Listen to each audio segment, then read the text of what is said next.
नमस्कार, news at 8 में हाजिर हैं। उद्धव ठाकरे गुट की मुसीबत लगातार बढ़ती दिख रही है। पहले पार्टी का नाम और चुनाव चिन्ह गया, फिर विधान भवन में पार्टी का कार्यालय भी चला गया। अब बीएमसी हेड ऑफिस में पार्टी कार्यालय पर एकनाथ शिंदे गुट कब्जा जमाने की कोशिश में है, तो सेना भवन को लेकर भी एक विवाद खड़ा हो गया है। यशास लीगल फर्म ने चैरिटी कमिश्नर के पास लिखित शिकायत की है कि सेना भवन अगर शिवाई ट्रस्ट का है तो उसका इस्तेमाल राजनीतिक तौर पर कैसे हो रहा है।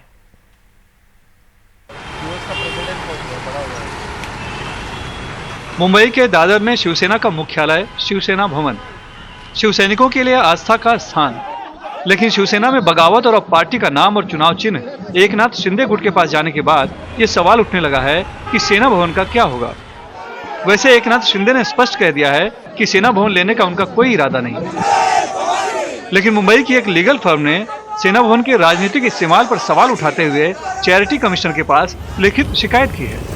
सेना भवन है ये ट्रस्ट की जगह पे लीगल, तो हमने चैरिटी कमिश्नर के पास ये कंप्लेंट एप्लीकेशन फाइल किया था कि इसमें सुओ मोटो आप इंक्वायरी की जाए और जो इसमें जो ट्रस्टीज है उनको निष्कासित किया जाए और वहाँ पे एक एडमिनिस्ट्रेटर अपॉइंट किया जाए और इतने सालों का जो रेवेन्यू का लॉस हुआ है वो ट्रस्टी से निकल जाए। लेकिन सेना भवन को मंदिर मानने वाले शिवसैनिक और आमजनों का दावा है कि नाम और चुनाव चिन्ह भले चला गया, लेकिन सेना भवन उद्धव ठाकरे का ही रहेगा।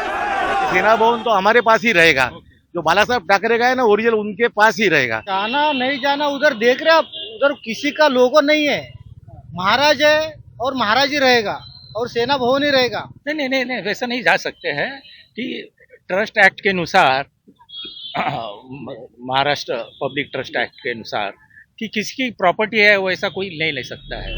शिवसेना के लीगल सेल के प्रमुख वकील धर्म मिश्रा का दावा है कि सेना भवन में पार्टी के जरिए जनहित का ही काम होता है, इसलिए शिकायत में दम नहीं है। आप देखोगे जिस फर्म ने ये डाला होगा उनको ये पता नहीं होगा यहाँ पे क्या सोशल एक्टिविटी होती है। यहाँ पे बच्चों को बैंकिंग की एजुकेशन कराई जाती है। आईएएस एकेडमी करके जो एक संस्था है शिवसेना की, उसकी एक्टिविटी यहाँ पे बच्चों को यूपीएससी की तैयारी कराई जाती है। जो शिवाई ट्रस्ट में जो उनके बायलॉज है, जो उनका बेसिक चीजों पे उनका ट्रस्ट बनाया गया है लोगों के हित के लिए, वो सारी एक्टिविटी होती है।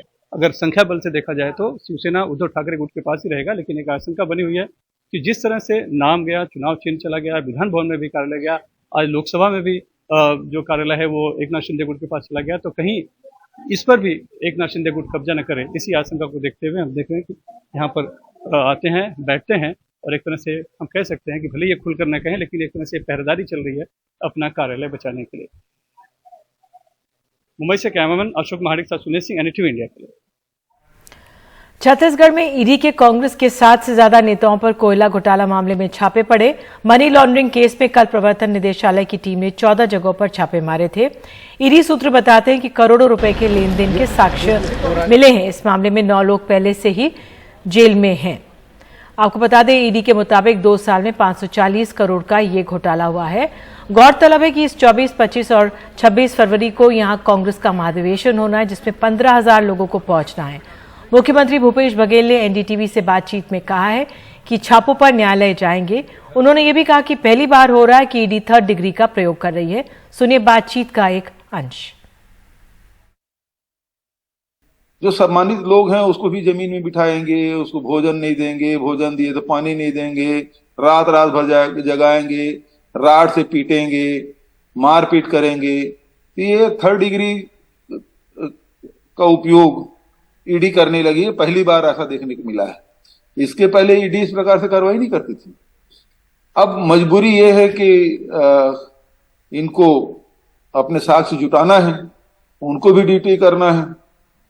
तो ये स्थिति ये है कि इनके पास कोई साक्ष्य नहीं, कोई सबूत नहीं है, और चूंकि इनको अधिकार मिला हुआ कि जेल में डाल सकते हैं, गिरफ्तार कर सकते हैं, उसका दुरुपयोग कर रहा है।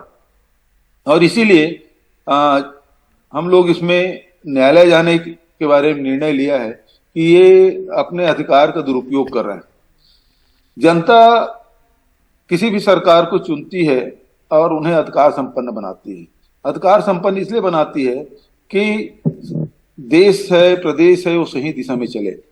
इसका अर्थ कतई नहीं है कि अपने सत्ता के दुरुपयोग करके अपने विरोधियों को तंग करना, उसे फंसाना, उसे जेल में डालना, प्रताड़ित करना, ये उद्देश्य नहीं होता।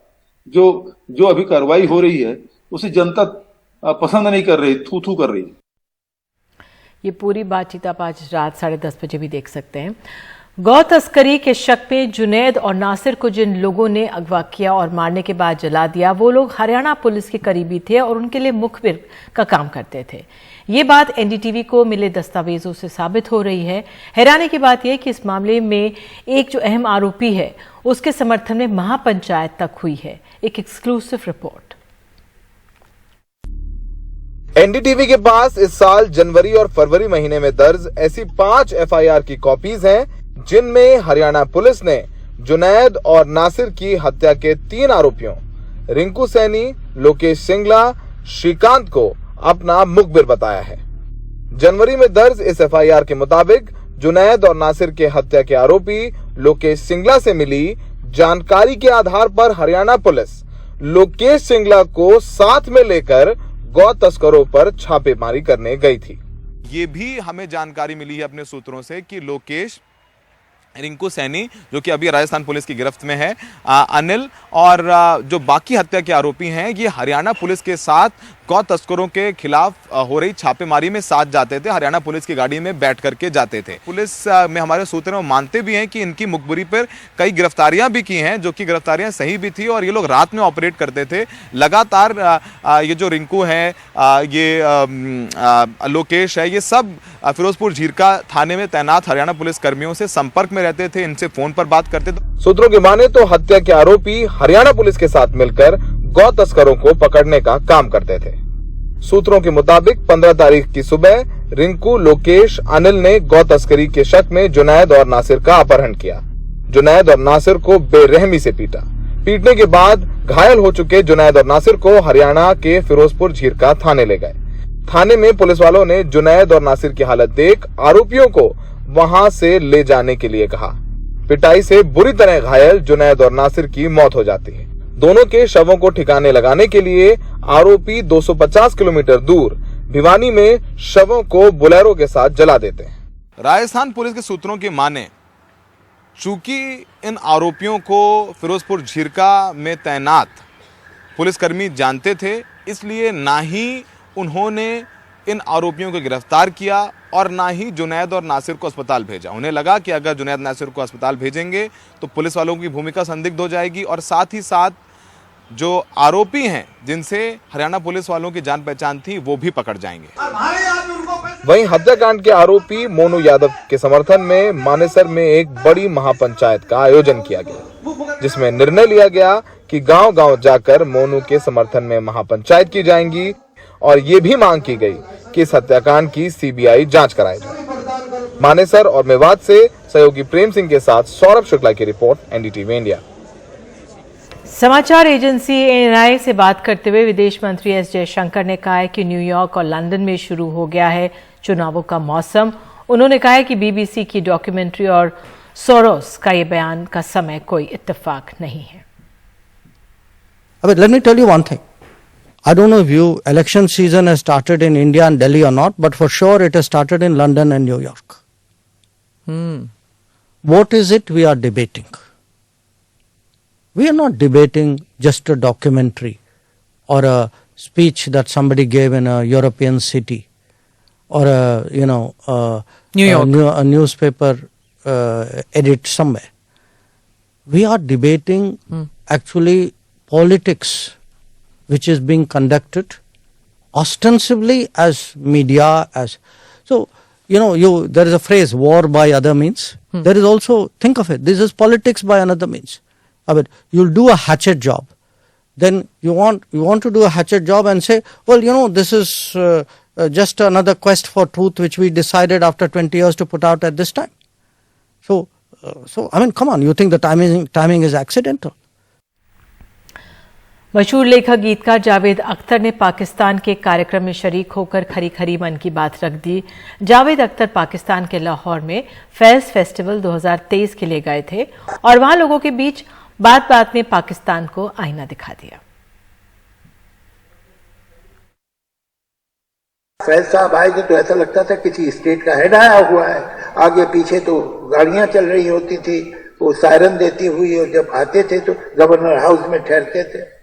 वहां का कोई टेलीविजन नहीं था जिसने उन्हें कहा अब तो आपके यहाँ प्राइवेट चैनल आ गए। पीटीवी पे तो कोई हिंदुस्तानी जा नहीं सकता था। कोई साहिर का, कभी कैफी का, कभी सरदार जाफरी का इंटरव्यू देखा आपने पीटीवी पे? हम आपको दिखाएंगे, हमारे यहाँ हुआ। तो ये जो बंदिश है कम्युनिकेशन पे, और कहीं कोशिश है कि लोग एक दूसरे को जान ना सके, ये माफ कीजिएगा दोनों तरफ से। और शायद थोड़ी सी आपके यहाँ ज्यादा है, अब कम हो रही है, मुझे खुशी है। तो ये मैं तकल्लुफ से काम नहीं लूंगा। हमने तो नुसरत के बड़े बड़े फंक्शन किए, मेहदी हसन के बड़े बड़े फंक्शन किए। आपके मुल्क में तो लता मंगेशकर का कोई फंक्शन नहीं हुआ। अहम बात यह है कि ये जो आजकल इतना गर्म है फिजा, वो कम होनी चाहिए। हम तो बंबई के लोग हैं, हमने देखा हमारे शहर पे कैसे हमला हुआ था। तो वो लोग नॉर्वे से तो नहीं आए थे, ना इजिप्ट से आए थे, वो लोग अभी भी आपके मुल्क में घूम रहे हैं। तो ये शिकायत अगर हिंदुस्तानी के दिल में हो तो आपको बुरा नहीं मानना चाहिए।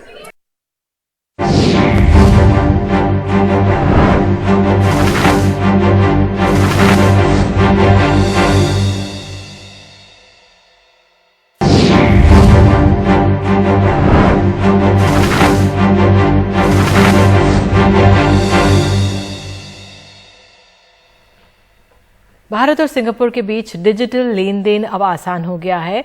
भारत के यूपीआई से सिंगापुर का पे नाउ लिंक हो गया है। प्रधानमंत्री मोदी और सिंगापुर के प्रधानमंत्री ने इसे लॉन्च किया। इससे सिंगापुर में रहने वाले भारतीयों को काफी आसानी होगी, जिनमें छात्र और व्यवसाय से जुड़े लोग शामिल हैं। And with that said, remittance and agree with the terms. Big round of applause. And Governor Das too. At this juncture, we'd like to invite our Prime Ministers, MD Menon and Governor आज के युग में technology हमें अनेक प्रकार से एक दूसरे से जोड़ती है। फिनटेक भी एक ऐसा सेक्टर है जो लोगों को एक दूसरे से कनेक्ट करता है।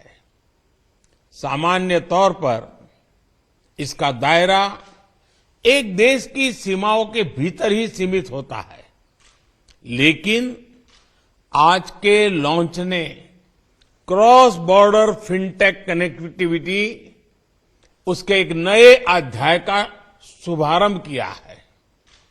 आज के बाद सिंगापुर और भारत के लोग अपने मोबाइल फोन से उसी तरह पैसे ट्रांसफर कर पाएंगे जैसे वे अपने अपने देश के अंदर करते हैं। तो इस खबर के साथ फिलहाल अभी के लिए इतना ही, लेकिन खबरों का सिलसिला एनडीटीवी इंडिया पर जारी रहेगा। नमस्कार।